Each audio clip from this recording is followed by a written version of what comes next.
Well, hello fans, and welcome back to another exciting episode of Classic Radio with your host, Louis B. I'm feeling slightly better today. Had a nice walk around the city, and we filmed some great footage which I hope to share with you today in today's episode.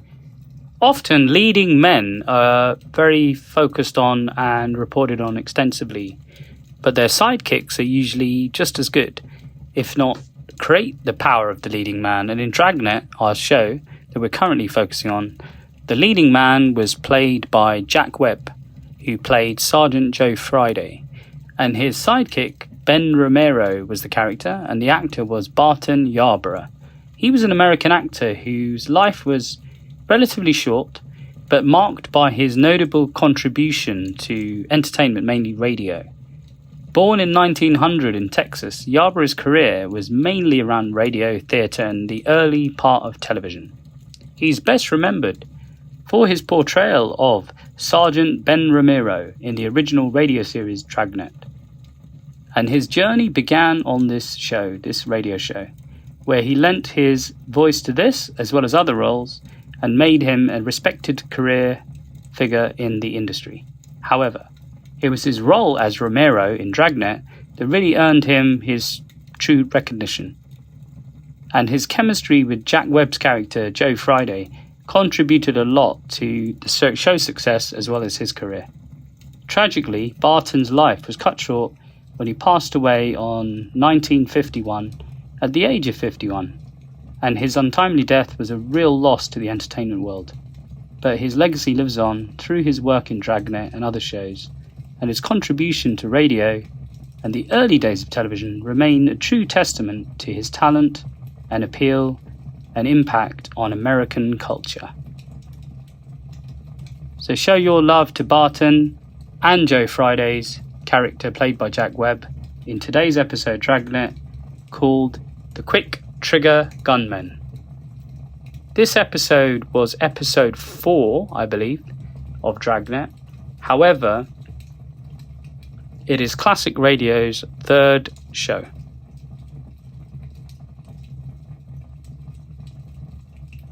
Part of what I love, and I think I explained this in the previous episode, is that when you have two characters playing so closely together, often the main character is so engaging, you sometimes forget that actually the sidekick, it often accentuates the character through his opposite feel. Joe was very focused, very driven, but Barton's character, Ben Romero, was very laid back and slightly sardonical, and that's what I really like in the fact that they're both different. And often you have the play between the characters which accentuates the relationship between them, and that's why the partnership became really good and really promoted Dragnet and really pushed it through as a leading show that was groundbreaking in its time and created a lot of the shows you see and enjoy today actually came from that original show. Especially around police enforcement, especially around police procedural dramas. So get ready for today's episode, which is called The Quick Trigger Gunmen.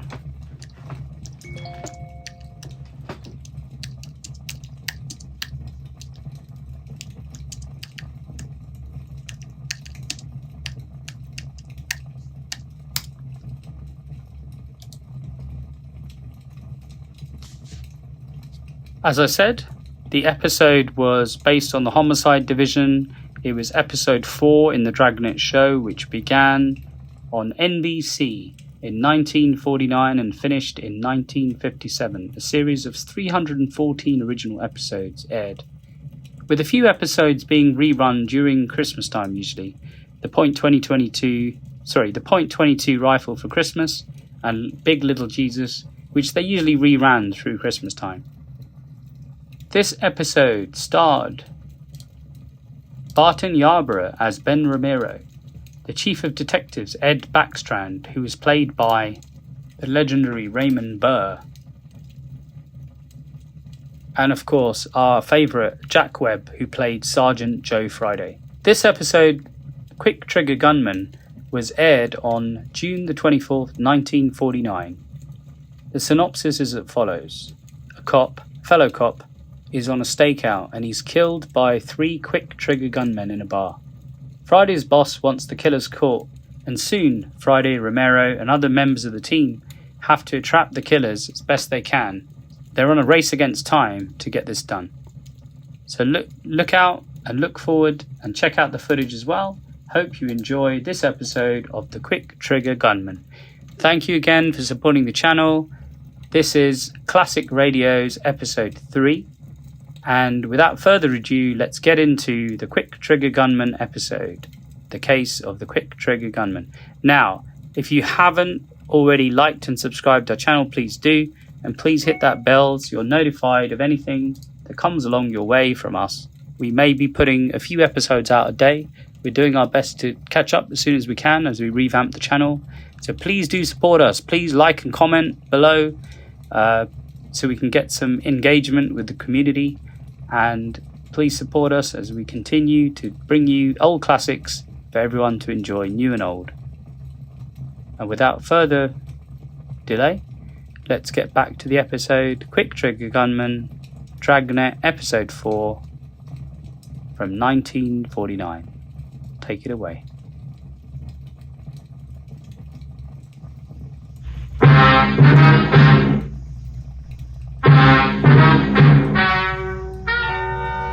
Ladies and gentlemen, the story you are about to hear is true. Only the names have been changed to protect the innocent.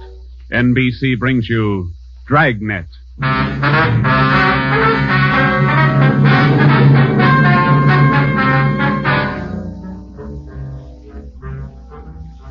You're a detective sergeant. You're assigned to homicide detail. A gang of quick trigger gunmen have moved in on your city. They've given public notice that they'll kill the first cop who tries to take them. You know the risks. Your job, apprehend the suspects. Dragnet, the documented drama of an actual crime, investigated and solved by the men who unrelentingly stand watch on the security of your home, your family, and your life. For the next 30 minutes, in cooperation with the Los Angeles Police Department, you will travel step by step on the side of the law through an actual case, from beginning to end, from crime to punishment. Dragnet is the story of your police force in action.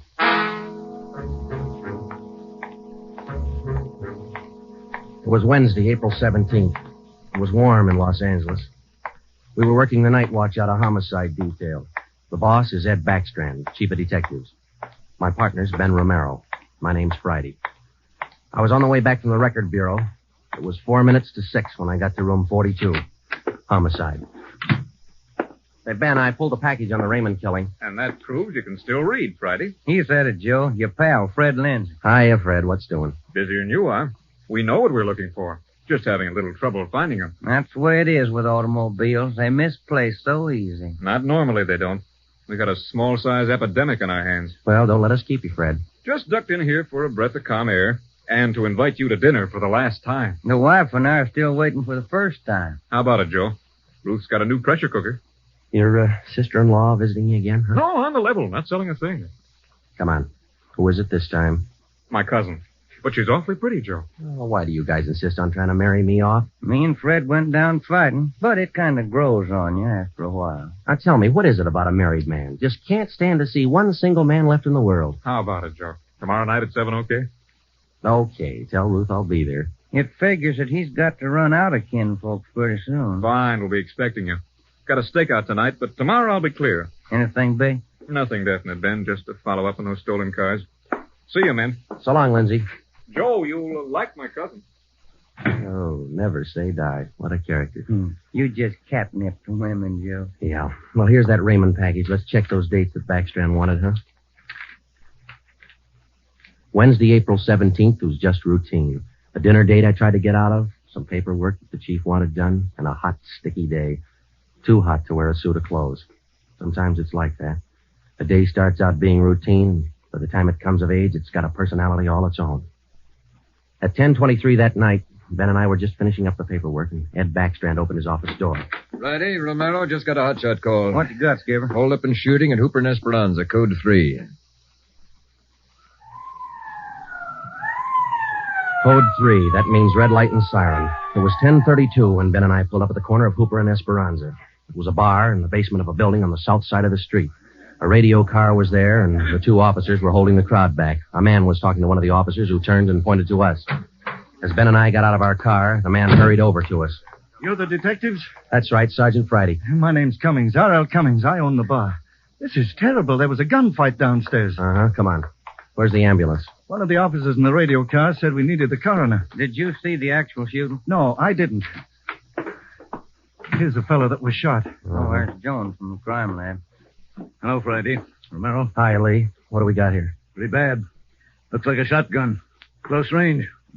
He really got in the way of it. Ben. Yeah. It's Fred Lindsay. Motor theft. He was on a stakeout, Lee. Tell us about it, Mr. Cummings. You know this fellow, Sergeant? Yeah, we know him. What happened? We had a holdup tonight. 3 men. Yes, go on. Well, business was good, real good. We had a large crowd, and I was happy about that because I've been trying to sell out for a long time now. I've been showing the place to different parties all week long. I had a fellow coming over tonight to take a look at it. What time was that? A little less than an hour ago, about 9:30. I see. Go ahead. It was almost time for this man to show up, so I called Eddie, that's my bartender, and I told him to kind of keep a lookout for the man because I was going back to the office to get the books ready to show. You know how it is when you want to sell a business.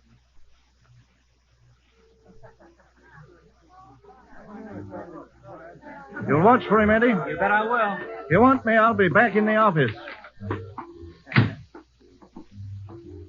Keep your mouth shut and stand still. Huh? You own this bar, don't you? Well, yes.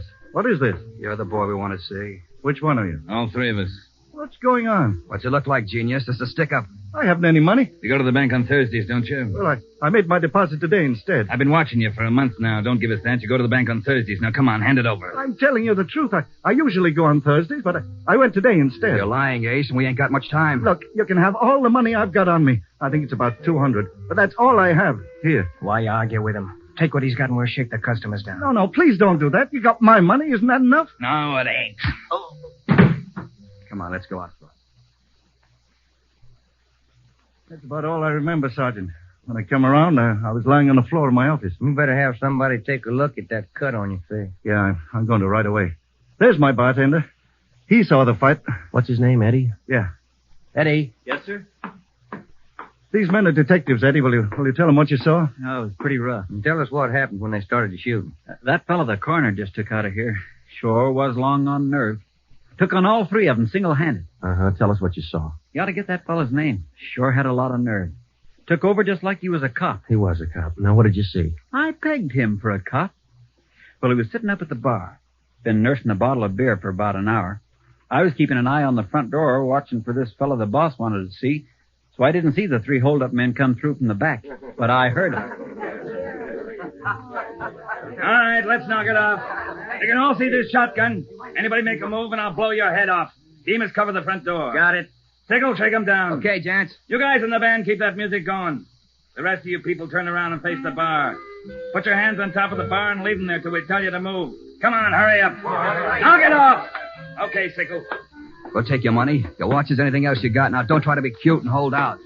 All right, you, take off the watch. I'll get your bill for it. You, lady, let's have the ring. This man they called Sickle went right down the line. Took everything he could lay his hands on.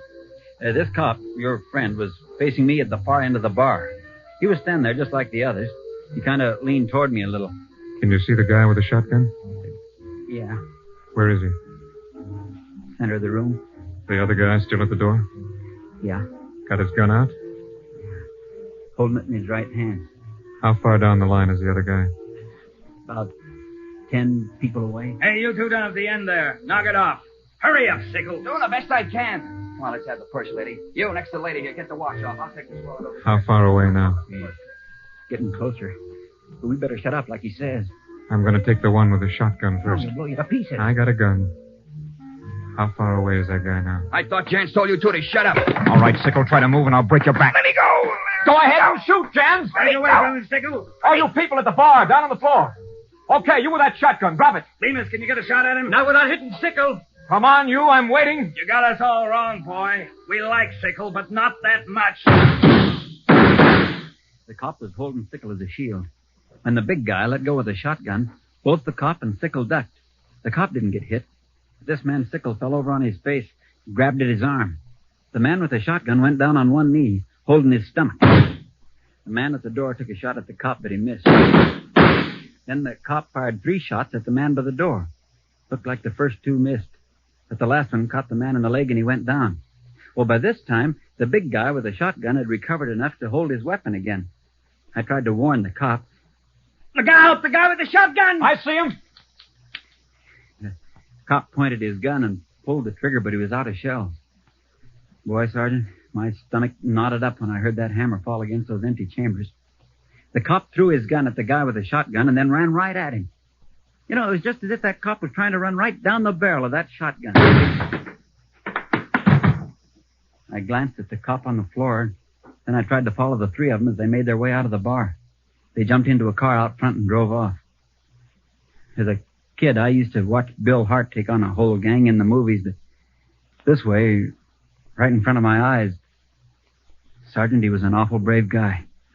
Did you get the license number of their car? No, I didn't. I couldn't see very well. You got a pretty good look at all 3 of the men, though, didn't you? I believe I'd recognize any of them. Thanks, Eddie. What's your last name? Bowers. Eddie Bowers. Got that, Ben? Yeah. You'll be hearing from us, Eddie. We may want you to look at some pictures for us. Glad to help any way I can, Sergeant. I hope you get the men that shot this cop. You're sure going to try, aren't you? Yeah, Eddie. We're sure going to try. The next step was for Ben and I to make a complete report to Chief Ed Backstrand. They got Lindsay, huh? That Fred Lindsay in auto theft? Yeah, that's right. Good cut. You say he wounded 2 out of the 3 in that holdup? Yeah. That means they'll have to have medical attention in a hurry. We'll check all the small hospitals, cover all the drugstores to get a line on anyone who's bought medical supplies in the last hour. Uh-huh. As soon as medical detail notifies Miss Lindsay, I'd like to go over and see her. Smith from the medical detail's out there now. By the time you get back, we may have a flash in the drugstores or hospitals. We'll be back in 30 minutes. Call them when you get out there. Right, Ed. You might carry this with you. Yeah? I'm sick. I'm sick to my stomach about this thing. I want you to get those 2-bit punks. I don't want them to see another sunrise. Got that, haven't you? Yeah, Ed. Let's go, Ben. Chandler? Yes, sir. Put out an APB. Have communications broadcast the descriptions of these suspects every 30 minutes until further notice. Get that to communications right away.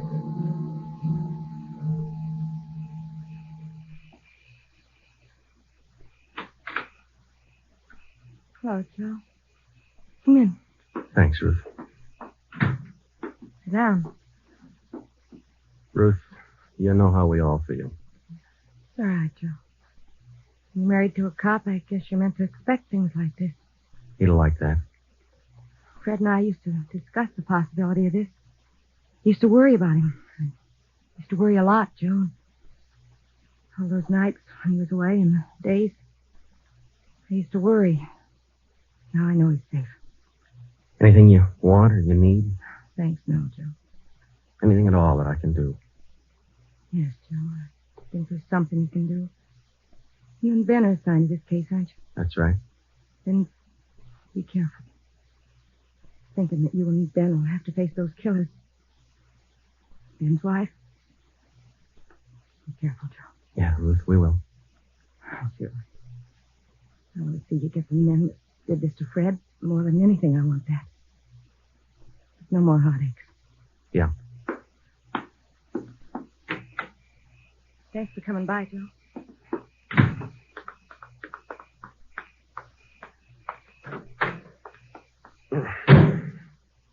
How'd you take it, Joe? Let's go.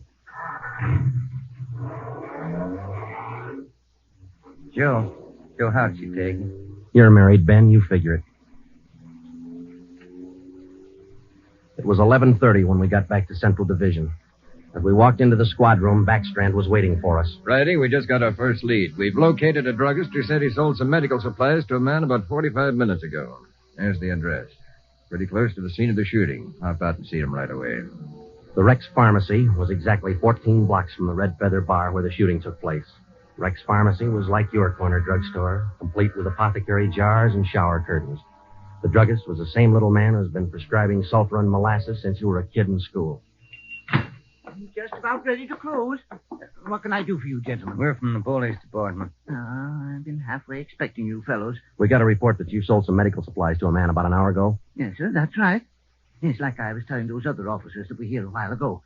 There was something funny about that little fellow. How you mean? Well, for one thing, he came in here sweating quite a bit. Of course, it's a warm night, but he seemed terribly nervous. Anybody with him? No, he was all by himself. What did he buy? Well, it wasn't so much what he bought, but how much. What do you mean? Oh, you know how most people buy iodine, the little 10-cent bottle. He bought a couple of pints. Then there was all that gauze and adhesive tape. Bought enough to repair a small army. Cotton, box of swabs. Then he asked me something that made me wonder. What was that? Asked me if I had something to probe with. That's just the way he said it. Something to probe with. I asked him, oh, what do you want to probe for? What'd he say? Said a splinter. I told him a sewing needle would do the trick. He said forget it, and then he paid me and walked out. Uh-huh. Did you describe the man? He's a small man, dark. Like I said, awful nervous. You think you could identify him? Oh, sure I could, if I ever saw him again. Well, did he leave on foot, or was there a car outside? Left in a cab, parked right out in front. Couldn't miss it. Did you happen to take down the license number? Well, no, I didn't. But I did jot down the taxicab number. Would that help? Taking down cab numbers isn't exactly in a druggist's line, but because he had the presence of mind to do that one small thing, we accomplished in 10 minutes what could have well taken as many weeks. Maybe with this small wedge, we could do what Backstrand wanted us to do. Get the killers before another sunrise. Well, it was close to midnight when we stepped into the drugstore phone booth. I called the cab company, got the night supervisor. I gave him the number of the cab, and he checked his location chart. Cab 375 was operating out of a stand at Wilshire and Greenhaven. He was the right driver, and he remembered the fare. Sure, I know who you mean. A little guy seemed in a big hurry. It was a long fare, though. I took him out to Inglewood. Wait till I check my log sheet. I'll give you the exact address.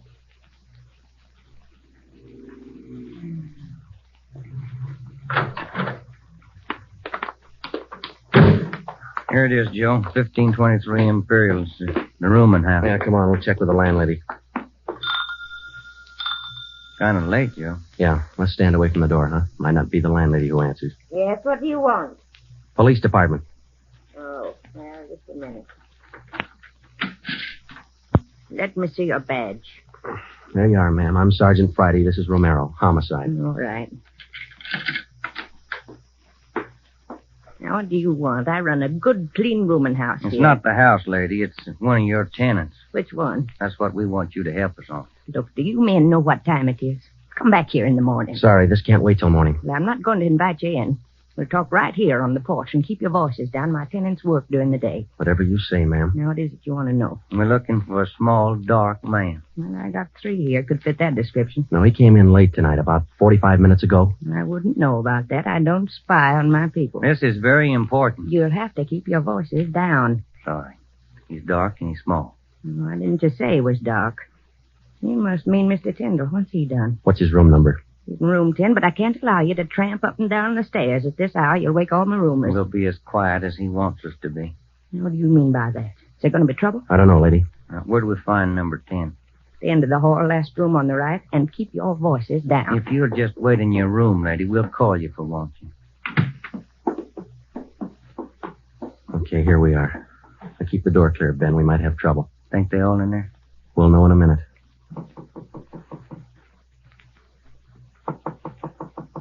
Who is it?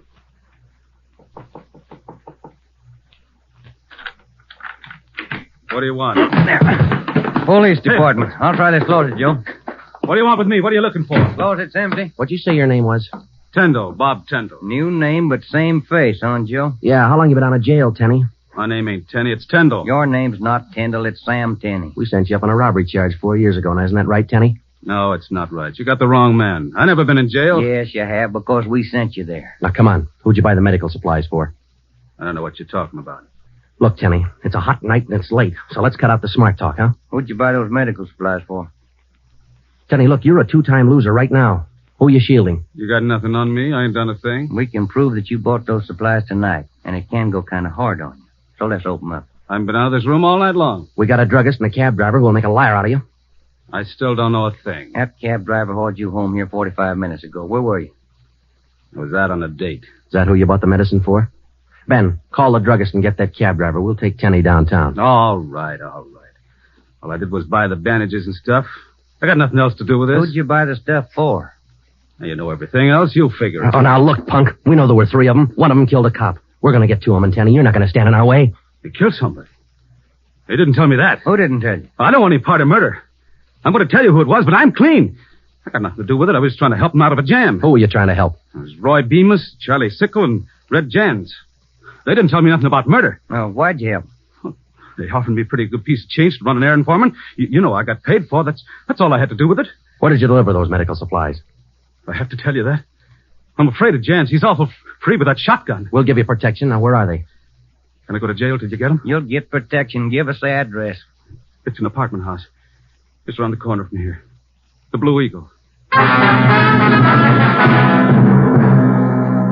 We took Sam Tenney down to Central Division with us. On the way downtown, he told us that Red Jantz and the other two had their room at the Blue Eagle barricaded. Tenney said that they told him that they'd kill the first cop who tried to take them. Well, we knew they were wounded. He told us that Sickle had an arm wound, Bemis got it in the leg, and Jantz had a slug in his side. We figured they'd be weak from the loss of blood, and we could take them easy. You'll never take those guys easy. Sure, they lost a little blood, but they had enough fight left to stack that room. And they got enough left to kill you if you try to take them. On the way to headquarters, we stopped at an all-night drive-in and called Ed Backstrand. We told him we had a radio car watching the Blue Eagle. We gave him the whole story and told him we were on our way in. By the time we checked into homicide, Ed had the plan all mapped out. It was 2:25 a.m. Here's the map from the city engineers. It's one city block bounded on the north by Hawthorne Street, on the south Lawndale Avenue, on the east 16th Street, and to the west 17th. The Blue Eagle apartment house is right here, on 16th and Hawthorne. West of the Blue Eagle is a private residence. South of the Blue Eagle on 16th is a vacant lot. There are 12 apartments in the building. The men we want are on the second floor, number 11. And that apartment faces east on 16th. How do you want to handle it, Ed?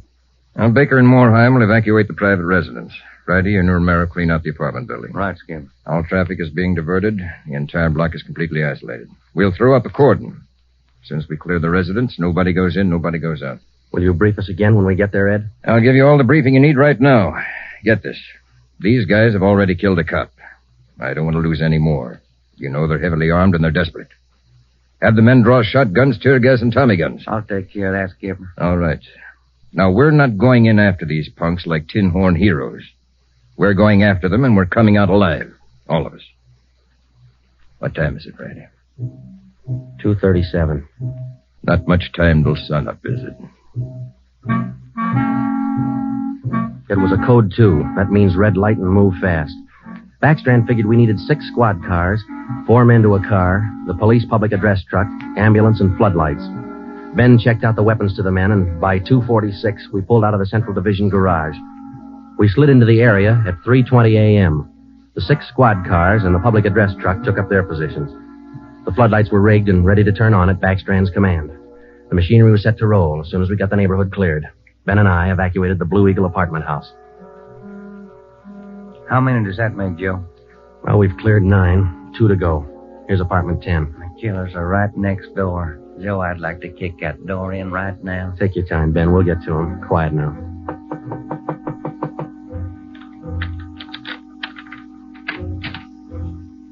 Yeah, what is it? Police department. May we come in? Yeah, of course. What's the trouble? No trouble. We're evacuating the building. Now, we'll have to ask you to leave by the back door. We'll notify you when to return. Please leave quietly and lock your door. What's going on? No time to explain. Thank you very much for your cooperation. Okay, now, we'll skip 11 and go to 12. Yeah.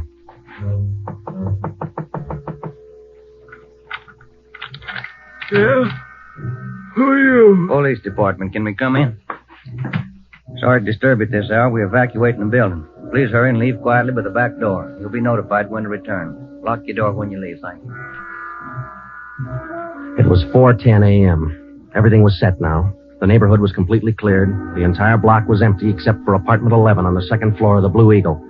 I left Ben to watch the door of apartment 11. I went downstairs and across the street to join the rest of the men. It was Ed Backstrand's show from here on. That's it, Ed. All set. Baker, Moorheim, all clear? All clear, Chief. Baker, you and Moorheim take 3 men and cover the rear of the building. Right. Is that detail covered Hawthorne Street? They're all set, Ed. How about the vacant lot? Taken care of. The rest of you men? Yeah. Friday and I are going into the building. We'll try to get him to come out now. Now, Johnson. Yes, sir? Come with us and keep us covered. Let's go.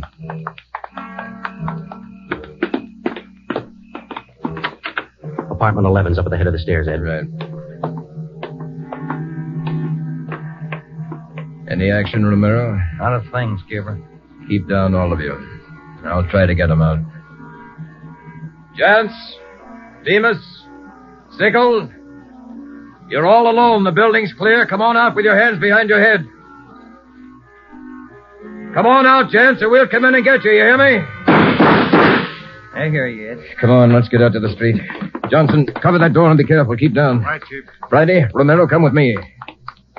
We left Sergeant Johnson to watch the door, and we ran out onto 16th Street and ducked down behind the police sound truck. The floodlights hit the side of the building. Backstrand grabbed the microphone. Chance, Bemis, Sickle. You've got 30 seconds to come down out of that room. Walk out backwards with your hands behind your head. Stay together. Don't fan out. 30 seconds, Chance. They're making it tough, Ed. Romero, lob some tear gas through that window. Right, Skipper. Come on out, Bemis. We're giving you a chance. That's more than you gave that cop in the bar. Come on out. That's Jance, Ed. He isn't coming out. They must have got Johnson because they're in another room. Shoot the gas in there. That's not going to get him out, Ed. Give it time, Friday. Burn those floodlights in up there. Friday, rake that second floor with the Tommy gun. Let's keep them in one room. Right. Hold your fire, Friday. George, give us a couple of masks. Ben and I are going in. The rest of you men concentrate your fire on those 2 rooms. Hit them down. Here's your mask, Joe. Let's go.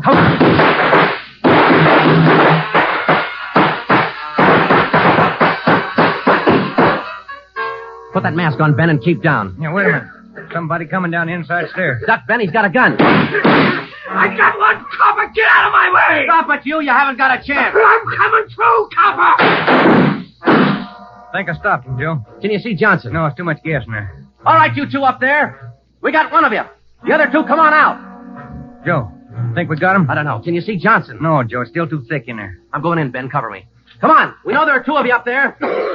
Just one, copper. Throw your gun down the stairs ahead of you. Hurry up.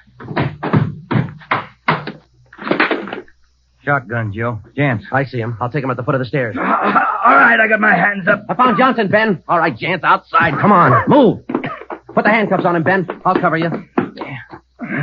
How's Johnson? I don't know.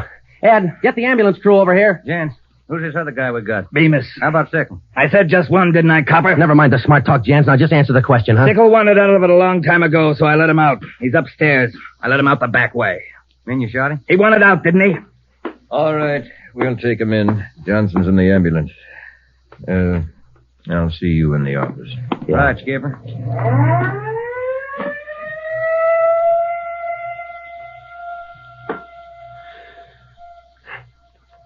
How about a smoke, huh? Yeah. Here you go. Backstrand said he didn't want those men to see another sunrise. Yeah? 5 minutes to 5, Joe. Sun ought to be up. Yeah. But look, man. It's cloudy. Guess we'll never know, huh?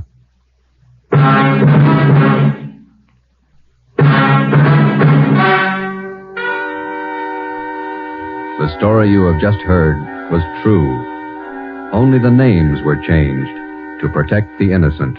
Edgar Red Jans, the sole survivor, was tried and convicted and sentenced to be put to death in the state penitentiary in the manner prescribed by law.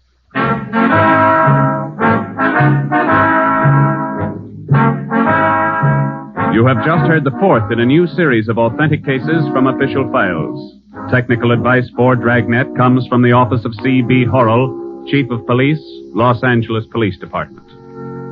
Tonight's program is dedicated to radio car patrolman Forrest E. Sawyer of the Denver, Colorado Police Department, who on the evening of March 8, 1937, gave his life so that yours might be more secure.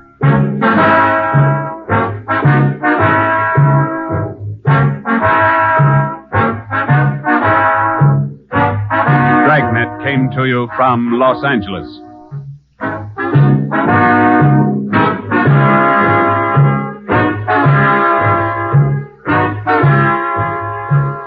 This is NBC, the national broadcasting company.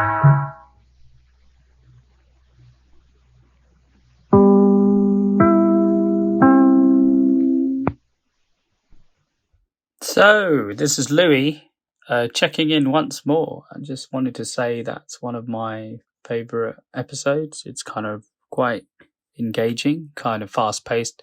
And it's amazing to me how, a 30-minute radio show, you can get so much out of it. We've managed to get our footage a little bit better now, our noir footage of the city. And it's a little bit better because we've basically learnt to shoot maybe more wide. And when you shoot more wide, what happens is you get less of the sort of jerky movements as you're moving along the street. And also, you don't have the issue of the camera continually focusing because I've managed to lock focus this time. So hopefully this was a bit more enjoyable. As I said, this is an experiment. We're changing the channel. We're experimenting. We're having fun. And luckily, I've got my fellow buddy along with me, who's the master of trails. So he determines which direction we go and stuff.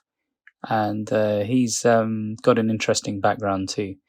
So at some point, we'll reveal him to the show so you can get to know him also. But he's a great guy. He's like the Ben Romero to my Joe Friday. So hats off to you, sir, if you're listening. Really great. We ended up in the really nice bar at the end of the night, which is a really nice place in St. Albans, which I think is called the Alban Well. And some very nice ladies served us and they took care of us end of the night. So thank you for listening in. Please drop a comment on how you found today's episode. Hope you enjoyed it.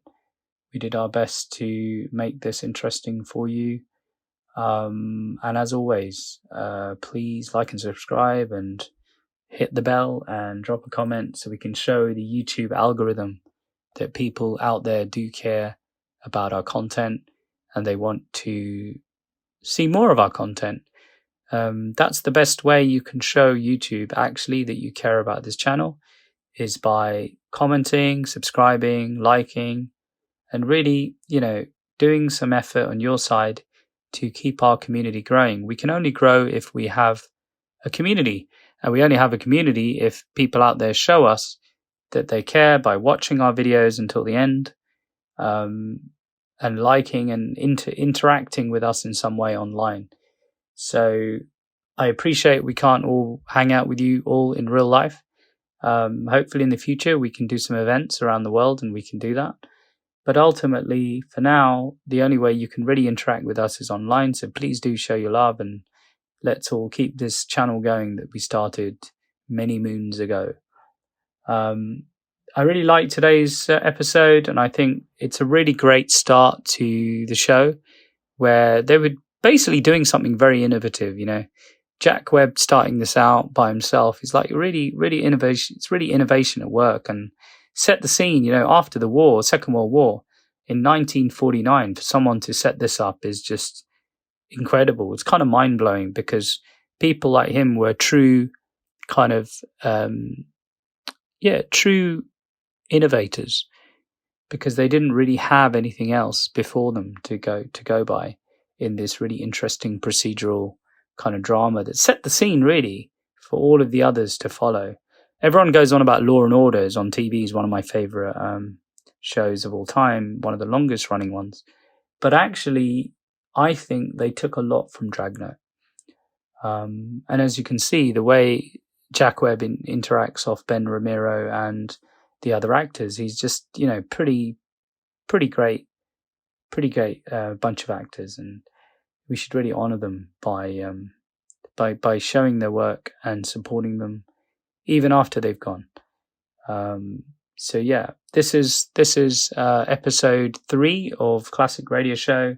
Hope you enjoyed it, and as always, take care of yourselves, and we'll see you on the next video. Bye for now.